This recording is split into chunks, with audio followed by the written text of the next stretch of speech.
Well, 9 minutes and 29 seconds cost a man his life 1 year ago today, May 25th. George Floyd was murdered by police in Minnesota, but now his name is the focal point for possible police reform and all-encompassing issues like diversity and inclusion. Floyd's death also inspired 13 Action News right here to launch our ongoing series, Bridging the Divide.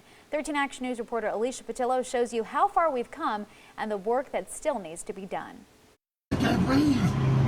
Please, man. Please, man. You don't do that to a human being. You don't even do that to an animal.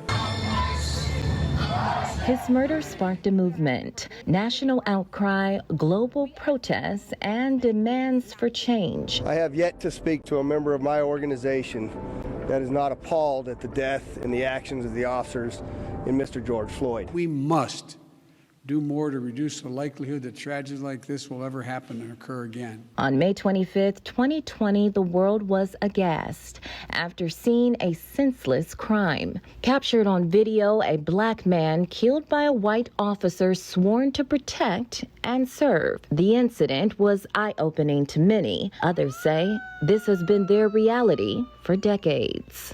We're talking decades. We're talking decades of asking different from a city that never gave.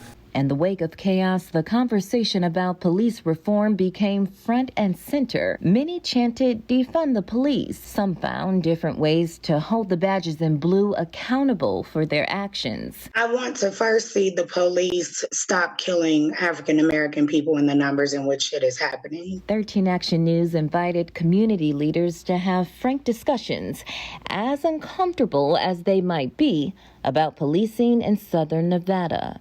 Unfortunately and tragically, in some cases across our nation, police departments are not created equal. Bias in the healthcare system and schools. Well, in elementary school, I got bullied a lot because I was the little Mexican kid who couldn't speak English. So kids found a way to pick at that. And hearing from Metro's own as they work to combat racism and inequality within the force and here in the Valley. In 2010, we realized that we were shooting far too many people.